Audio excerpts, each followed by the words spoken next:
राम कृष्ण हरी हर केशवा, राम कृष्ण हरी हर केशवा, राम कृष्ण हरी हर केशवा, राम कृष्ण हरी हर केशवा, राम कृष्ण हरी हर केशवा, राम कृष्ण हरी हर केशवा, राम कृष्ण हरी हर केशवा, राम कृष्ण हरी हर केशवा। कुंडलीच वरदार विठ्ठल श्री ज्ञानदेव तुकाराम। सेवे लागी सेवक झालो, तुमच्या लागलो निज चरणा।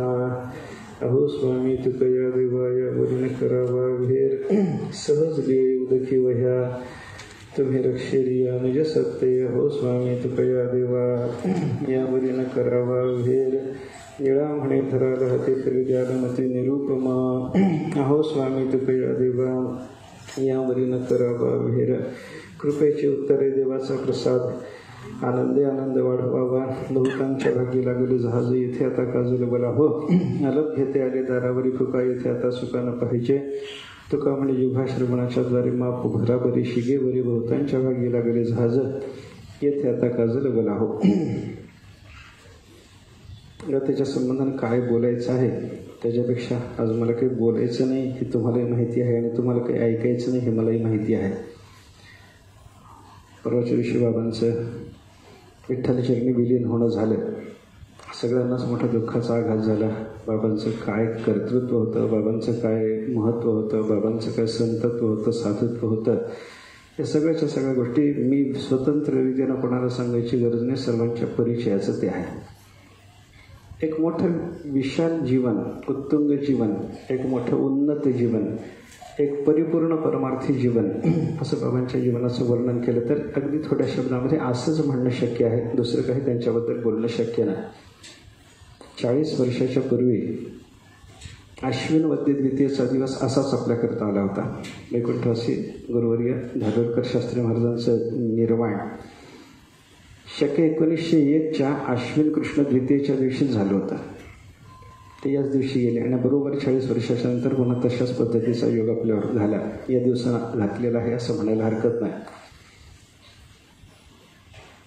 धारोरकर शास्त्री महाराजांचं महानिर्वाण झाल्याच्या नंतर येथेच झालेली त्यांची सगळी शिष्यमंडळी त्यांच्या घरी जमा झाली होती। मी होतो, लहान होतो त्यावेळेला, अगदी लहान होतो, 9-10 वर्षाचाच असं करायचे। आणि तिथं समोर शास्त्री महाराजांना असं बसवलेलं होतं, त्यांच्या समोर येऊन आप्पासाहेब भास्कर येऊन बसले आणि काही नाही, फक्त रडत रडत त्यांनी एकच अभंग गायला होता। सकळ चिंतामणी शरीर जरी जाय समूळ अहंकार आशा, निंदा हिंसा नाही कपट देहबुद्धी निर्मळ स्फटिक जैसा। मोक्षाचे तीर्थ नरगे वाराणसी येते तयापासे अवयोजन, तीर्थासे तीर्थ झाला तुझी एक मोक्ष तेणे दर्शने। मनशुद्ध तया गाय करसे माळा मंडित सकळा भूषणासे, हरीच्या गुणे गरजती सदा आनंद तया मानसे। तन मन धन दिले पुरुषोत्तमा आशा नाही कवणाची, तुका म्हणे तो परिस्साहून आगळा, काय महिमा वर्ण त्याचे। एवढा अभंग त्याने मोठा फार सुरील पद्धतीने आणि फार करुण स्वरामध्ये आवडला होता, आळवला होता। सकळ चिंतामणी शरीर असं ते म्हणलं होतं। मला तो अभंग पाठ करायची गरजच पडली नाही, त्यांचं ऐकूनच त्या दिवशी मला तो अभंग पाठ झाला होता। आणि याच दिवशी 40 वर्षाच्या पूर्वी वैकुंठवासी आप्पासाहेब महाराजांनी या शब्दामधून, तुकाराम महाराजांच्या शब्दातून शास्त्री महाराजांचं वर्णन केलं होतं, त्या शब्दामध्ये आज आपण बाबांचं वर्णन केलं तर काही गैर नाही, कोणताही प्रत्यय नाही, कोणताही त्याच्यामध्ये ओढेपणा नाही। सकळ चिंतामणी शरीर या अभंगात सांगितलेली जी अवस्था आहे साधू पुरुषाची, ती परिपूर्ण त्यानं बाबाच्या ठिकाणी बांधलेली होती असं म्हणायला हरकत नाही। जीवनमुक्तीच्या प्रयोजनाचा आपण विचार करत होतो, ज्ञानरक्षा, तप, विसंवादा भाव, दुःख निवृत्ती, सुखाविर्भाव, आणि सगळ्याच्या सगळ्या अवस्था बाबांच्या जीवनामध्ये आपल्याला समन्वयानं पाहायला सापडत होत्या। ज्ञानाचं रक्षण कसं करावं, परंपरेनं आपण गुरुवर्यांच्यापासून घेतलेलं ज्ञान कसं आहे आणि ते पुढं कसं संवर्धित करून वाढवून जगाला द्यायचं आहे, याचा विचार त्यांच्याकडे चांगला होता। कालच आपण चैतन्य महाराजांनी श्रद्धांजली समर्पण करताना बाबांच्या काही चालीवर साहेबराव नानांची छाप असायची, बाबांच्या काही चालीवर अमृतबांच्या चालीची छाप असायची, असं सांगितलं होतं की नाही। हे काय आहे, ज्ञान घेणं संवर्धित करून जगाला देण्याचा प्रयत्न करणं असंच आपल्याला देशाबद्दल म्हणणं आहे. तपश्चर्याच्याबद्दल तर बाबाच्या बोलायचं कारणच नाही. अखंड पंढरीमध्ये वास्तव्य चातुर्मास्य जे असायचं ते 2:30 वाजता बाबांचा दिवस जो सुरू व्हायचा तो रात्रीपर्यंत सतत सतत सतत काही ना काहीतरी मनसश्चेंद्रियाणांच्या ऐकाग्र्यम परमंतपः हे जे तपासं व्याख्यान आपण पाहिलं त्याच पद्धतीची त्यांची जीवती यात्रा होती असं म्हणायला हरकत नाही. विसंवाद भावही बाबांच्या जीवनामध्ये फार होता. कोणी शिव्या दिल्या, मी स्वतः पाहिलेली घटना आहे. बाबांना एका माणसाने शिव्या दिल्या होत्या, समोर उभं राहून शिव्या दिल्या होत्या. आणि ज्या माणसाने शिव्या दिल्या होत्या 2-3 दिवसाच्या नंतर त्याला खायला नव्हतं तर बाबांनी त्याला सांगितलं आमच्याकडे जेवायला या म्हणे. आपण प्रत्यक्ष पाहिलेली घटना आहे. ऐकून नाही, कोणाचं ऐकून मी बोलतोय असं नाही. आपण या. ज्या माणसाने शिव्या दिल्या होत्या त्याच माणसाला त्याने शिव्या देताना मी पाहिलं आणि त्याला जेवायला बोलवताना बाबाला मी पाहिलंय. या, तुम्हाला त्रास होतो ना, अडचण होते ना, तुम्ही या म्हणे आमच्याकडे जेवायला या, व्यवस्था होईल, काळजी करू नका. कोण करतं असं? विसंवादा भावाची अवस्था असल्याशिवाय असं एखाद्याच्या जीवनामध्ये आपल्याला पाहायला सापडायचं ना. रोज सकाळी नित्यनियम होता बाबाचा नगर प्रदक्षिणा करण्याचा आणि ते विप्रदत्ताच्या घाटाच्या पासून पुढे आल्याच्या नंतर काही टार्गेट पोरांनी त्यांची एका दिवशी कुचेष्टा केली. एक अशातली घटना आहे, 5-7 वर्षातली घटना आहे. थोडासा त्रास दिला बाबांना, थोडी कुचेष्टा केली. कोणी बाबांच्या समोरून काही बोलला, एक लहान मुलगा काहीतरी टार्गेट मुलगा कोणीतरी काहीतरी बोलला.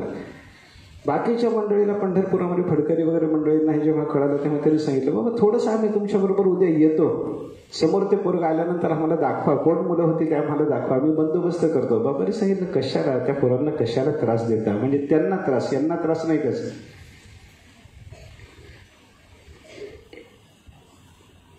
हे सगळी अवस्था कशाची आहे?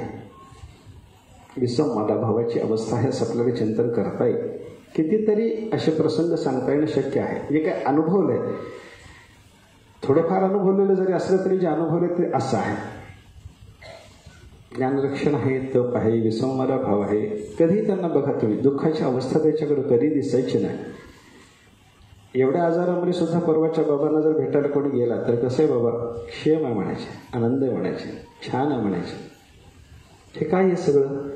दुःख निवृत्ती, सुखाविर्भाव, विसंवादा भाव, तप, ज्ञानरक्षण हे जीवनमुक्ताच्या जीवनमुक्तीच्या प्रयोजनाचं आपण चिंतन करत होतो. त्या सगळ्या प्रयोजनाचा बाबाच्या जीवनामध्ये समन्वय कसा होता हे त्या सगळ्या प्रसंगातून आपल्याला पाहायला सापडतं. काय तर नरखेड गावाचं भाग्य मला माहिती नाही, पण मोठी मोठी नररत्न संस्थेच्या करता समर्पण करणार ते गाव ठरलं. नर शब्दाची व्युत्पत्ती देतानाच कोशामध्ये म्हणले पाहिजे, नृणाती आनंदम प्रापयते इथे नरहा. नर शब्दाचा अर्थ असा दिलाय, नर म्हणजे काय, जो नृणाती इथे नरहा या व्युत्पत्तीनं जर पाहिलं तर जो सर्वांना आनंद प्राप्त करून देतो त्याला म्हणायचे नर. आणि अशा नरांचंच ते खेड आहे. तिथूनच कुरेकर बाबा आले, तिथूनच अमृतबू आले, तिथूनच बाबा आले. या सगळ्या लोकांनी सगळ्या जगाला आनंदाचे आवर मांडू जगा ही जी ज्ञानेश्वर महाराजांची प्रतिज्ञा आहे, त्या प्रतिज्ञेनुसार सगळ्या जगाला काही ना काहीतरी आनंद प्राप्त करून देण्याचा या सगळ्या महापुरुषांनी प्रयत्न केला. आपल्याला सगळ्याला माहिती आहे का, सत्तोबा जेव्हा पहिल्यांदा बाबा गेल्याचं वृत्त ऐकल्याच्या नंतर मठामध्ये आले तेव्हा व्यथित होऊन एकच बोलले, साधकाचा मायबाप गेला.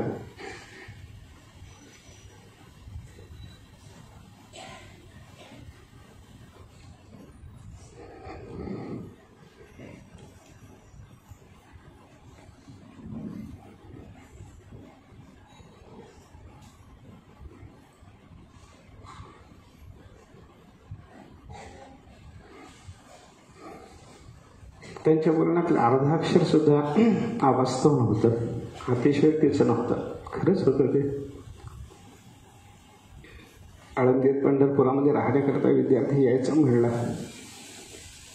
विद्यार्थ्याला कसलीही चिंता नव्हती. निवासाची चिंता नाही, ना पोटाची चिंता नाही, ना अंथरूण पांघरुणाची चिंता नाही, ना खाण्यापिण्याची चिंता नाही, कपड्या लत्त्याची चिंता नाही. बरं, इथं आल्याच्यानंतर एवढंच केवळ पुरवायचं असं नाही तर अभ्यासही करवायचा, औषध पाणी सुद्धा पुरवायचं. गुरुवारी कंधारकर महाराजांच्या पुण्यतिथीला माझं दरवर्षी कीर्तन असतं.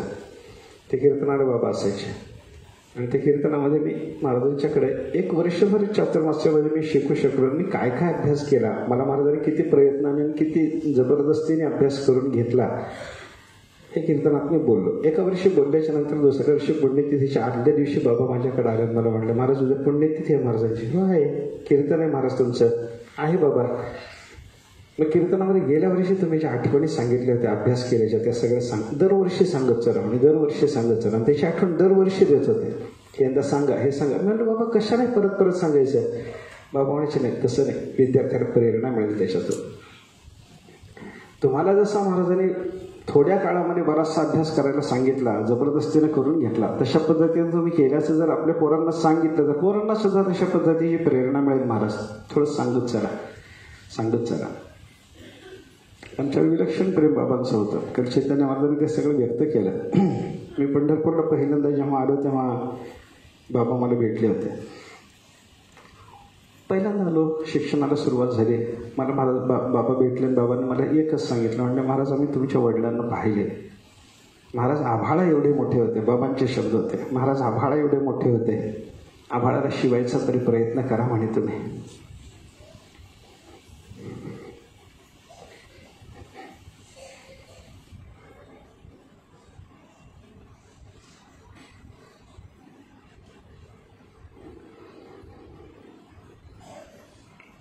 इथल्या सगळ्या कार्यक्रमाकरता म्हणून बाबांचं सहकार्य असायचं. द्वादशीच्या दर द्वादशीच्या कीर्तनाकरता म्हणून सगळे विद्यार्थी वर्गासह बाबा स्वतः उपस्थित असायचे. कारण चैतन्य महाराजांनी सांगितलं आमच्या कीर्तनावर बाबाला पुन्हा ते एक दिलेलं प्रमाण पुन्हा एकदा म्हणायची अजिबात इच्छा नसायची. पण माझ्या सुरुवातीच्या काळामध्ये मी हेही पाहिलंय की माझ्या कीर्तनावर बाबा प्रमाण देत होते. माहेश्वरी धर्मशाळेत माझं एकदा कीर्तन झालं. त्या कीर्तनाला मी गेलो. जाताना रस्त्यातच बाबा भेटले. बाबाला मी सांगितलं, बाबा मला सवय नाही हो, अजून बोलता येत नाही मला बोलता येत. बाबा म्हणले तुम्ही उभं राहा, आम्ही करून घेऊ म्हणे सगळं, काळजी करू नका. कीर्तनाला उभं राहिलं. माझ्याकडे अजूनही तो कागद लिहिलेला असेल. 40 प्रमाणं बाबाने माझ्या कीर्तनामध्ये दुहेरी चालीसह म्हणली होती. 40 प्रमाणं. म्हणजे एक वेळ अशी होती की 40 प्रमाणं म्हणायची सुद्धा त्यांची तयारी होती. आणि दुसरी वेळ तर नंतरच्या काळातली अशी होती की तुमचं बोलणं ऐकायचं आहे ना आम्हाला, त्याच्याकरता आता तुम्ही म्हणलेलं प्रमाण सुद्धा आम्ही दुहेरी म्हणणार नाही. दोन्ही वेळेची जी आत्मीयता आहे ना, त्या आत्मीयतेचा विचार करा ना. एक वेळी या मुलाचा अभ्यास नसताना याला सांभाळून घेतलं पाहिजे हाही भाव होता. आणि एक वेळेचा बऱ्यापैकी अभ्यास जर झाला असेल, त्याच्यापासून जर अभ्यास मिळणार असेल तर मग आता आपण प्रमाणात जास्त वाढ करून किंवा विस्तारानं म्हणण्यामधून एकदा बोलण्याला जो वेळ मिळायचा तो कमी देण्यामध्ये अर्थ नाही, हेही त्यांच्या मनाला नेहमी जाणवलेलं असायचं. भजन करा म्हणायचे. महाराज भजन करा, थोडंसं तुम्हाला म्हणायचं अंग कमी आहे, भजन करा, भजन करत चला. पंढरपूरला मी पहिल्यांदा जेव्हा आलो त्यावेळेला मला पाठ करून पाठांतराच्या दृष्टीनं काहीतरी थोडासा घरामध्ये आता बाकीचा अभ्यास करताना वेळ कमी पडायचा.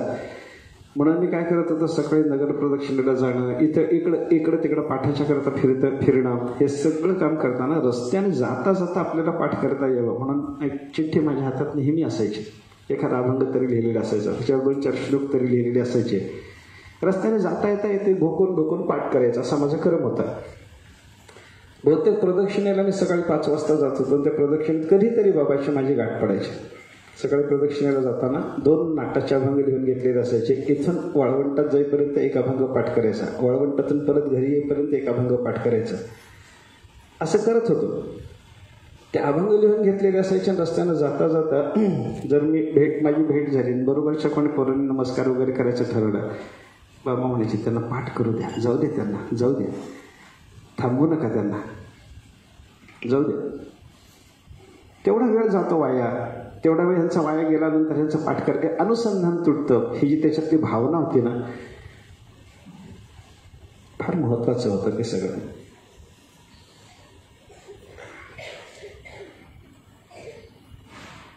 कोणताही कार्यक्रम करताना वेळेचं भान फार सांभाळलं जायचं. बाबा असताना बाबाचा धाक असायचा. संदीपान महाराज म्हणतातच, बाबा म्हणजे आमचे सासू म्हणतात, सासू. बाबा असले की वेळ सांभाळावी लागते. वेळ सांभाळा, जास्त बोलू नका. गेल्या वर्षी मी विठ्ठल कथेला आळंदीला गेलो. 3-3.5 तास पहिल्या दिवशी बोललो. दुसऱ्या दिवशी बाबाने सांगितलं तासापेक्षा जास्त बोलायचं नाही म्हणले तुम्ही. म्हणलं बाबा कथा आवरायची कशी? 1.5 तास बोला म्हणले, फार झालं. म्हणलं बाबा तेवढ्याने आवरत नाही. 1.5 तास बोला, अर्धा तास भजन करा म्हणे, पण जास्त बोलायचं नाही. जास्त बोलायचं नाही असं नाही, ते संयोजकाला सगळ्याला सांगून टाकलं की महाराजांची उद्याची वेळच अशी जाहीर करा की त्यावेळी त्यांना फक्त 2 तास मिळाले पाहिजे, अधिक वेळ त्यांना द्यायचंच नाही म्हणले. म्हणलं बाबा असं कसं होईल? बाबा म्हणायचे त्याला काही नाही म्हणे, कथा किती लांबवता येते, कथा किती आखडता येते, तुम्ही अगदी वेळेत घ्या बरं. असं का बाबा? बाबा सांगायचे बाबा तसं नाही महाराज, तुम्ही बरेच दिवसपर्यंत असून समाजाला अपेक्षित जर असाल तर त्याच्याकरता हे सगळं सांभाळलं पाहिजे म्हणायचे. प्रेम आहे. याने कमी बोलावं हा त्याच्यातला भाव नाही, याने अधिक काळ बोलावं हा त्याच्यातला जर भाव असेल तर प्रेमाच्या शिवाय दुसरं काय म्हणायचं. मागे एकदा मी बेंगलोरला तुकाराम गाथेचं मोठं पारायण केलं आणि मग गाथेच्या पारायणाकरता म्हणून बाबाला सांगितलं. बाबा म्हणले येणार आहे, मी बेंगलोरला येणार आहे, पारायणाला मी बसणार आहे. पारायणाला बसले बाबा, आमच्या घरी राहिले. घरी राहिल्याच्या नंतर बाबाने सांगितलं म्हणे पारायण आपण बाहेर करतो म्हणे, घरामध्ये काही होत नाही म्हणून घरात एक पारायण केलं बसून बाबाने स्वतः. आमच्याबरोबर तिथे सामूहिक पारायणाला येऊन बसायचं, 5-6 तास तिथं बसलेली असायची. आणि पुन्हा घरी आल्याच्या नंतर 2 सत्रामध्ये आम्ही पारायण ठेवलेलं होतं. ते पारायण करून घरी आल्याच्या नंतर पुन्हा घरामध्ये ज्ञानेश्वर ते गाथेचं पारायण करायचे, मग पुन्हा दुपारच्या सत्राला यायचे. तिथलं सत्र संपलं, पुन्हा तेवढे आपण घरी येऊन बसून वाचायचं. बाबांच्या बरोबर दादा शेंद्रे होते, आमचे पुण्यातले नानावाणी होते.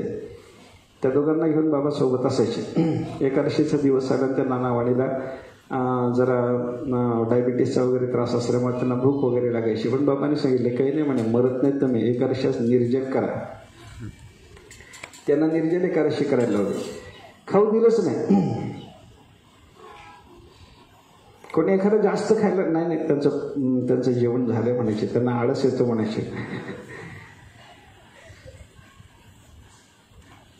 म्हणजे नुसतं खाणे, आळसात पडून राहणे याच्यापेक्षा साधना करण्याकरता जेवढा शरीराला आवश्यक असलेला आहार आहे तेवढा स्वीकारावा, शांत राहावं, हा त्याच्यातला भाव होता. आमच्यावर त्यांचं प्रेम होतच होतं. बेंगलोर पारायणाला आल्याचं मी सांगितलं. त्याच्यानंतर इथंही आपण तुकाराम गाथेचं पारायण केलं होतं मागे एकदा, मोठ्या प्रमाणामध्ये पारायण झालं. बाबा त्याही पारायणाला बसले आणि त्या पारायणाच्या वेळेला घरामध्ये गाथा होत नाही, घरात ज्ञानेश्वरी होत नाही. आम्ही तिकडं कार्यक्रमाच्या जागीच ते सगळे गाथा ज्ञानेश्वरीचे कार्यक्रम म्हणजे प्रवचनाचे कार्यक्रमही तिकडंच ठेवलेले होते. मग इथं काही होत नाही म्हणून बाबांनी काय केलं, तिथं कार्यक्रमाला यायचं, पारायणाला यायचं आणि इथं घरात बसून ज्ञानेश्वरी आणि गाथा दोन्ही पारायणं करून काढली. इथं झालं पाहिजे म्हणे, इथली आपली नित्यनियमाची साधना आहे, इथं न होता तिथं आपलं चालू आहे ते, त्याचा आनंद नाही असं नाही, तिथं आनंद आहेच आहे, पण ते परत इथेही घडलं पाहिजे की त्यांच्या अंतःकरणातली भावना होती. मागं 2 वर्षापूर्वी आमच्या मूळ पुरुष सद्गुरू गुरुनानकांच्या 200व्या पुण्यस्मरणाचा कार्यक्रमामध्ये घेतला, मोठ्या प्रमाणात केला. त्या कार्यक्रमाला बाबांनी यावं असं मनात होतं, यावं असं मनात नव्हतं. बाबाची तब्येत पाहता बाबांनी येऊ नये असंच मनात होतं, पण बाबांनी येतो म्हणावं एवढं मात्र मनात होतं. म्हणून बाबाला मी सांगायला गेलो, मी चैतन्य महाराज दोघे गेलो. तर पहिल्यांदा मी एकटा गेलो. मला बाबा म्हणले मला येणं होत नाही. तेच अपेक्षित होतं, पण त्यांनी येणं होत नाही म्हणू नये असं आम्हाला वाटत होतं. घरी आल्याच्या नंतर मी चैतन्य महाराजांनी विचार केला, बाबा असं म्हणतात. चैतन्य महाराज म्हणले नाही, बाबा येतो म्हणतील आणि मग नंतर आपण त्यांना नको म्हणून सांगायचं. आम्ही दोघं जण बाबाच्याकडे गेलो. माझ्या आधी चैतन्य महाराज गेले, आम्ही नंतर दोघं जण मिळून गेलो. त्याच्यात बाबांनी यावं असं आम्ही दोघांनी सांगितल्यानंतर बाबा येतो म्हणाले. मग आम्ही त्यांना सांगितलं, बाबा तुम्ही येतो म्हणालात ना, आमचं समाधान आहे, आता आम्हाला आशीर्वाद मिळाला. तुम्ही येतो म्हणावं एवढ्याकरताच आमचा प्रयत्न होता. तुमची प्रकृती पाहता एवढ्या लांबपर्यंत तुम्ही यावं, एवढा त्रास तुम्ही सहन करावा असं आमच्या मनात अजिबात नव्हतं. आपण येऊ नका. मग बाबा म्हणले हां हे बरोबर आहे. हे सगळं काय आहे? विलक्षण प्रेम, आमच्या घरावर प्रेम, आमच्या कुटुंबावर प्रेम, आमच्या परिवारावर प्रेम, आमच्या संस्थांवर प्रेम, आमच्या नित्य नियमाच्या विषयी प्रेम, आमच्या साधनेच्या विषयी प्रेम, आमच्या अभ्यासाच्या विषयी प्रेम, आमच्या अंतःकरणामध्ये संतांची परमात्म्याची सगुणाची निष्ठा असावी याच्याकरता धडपड.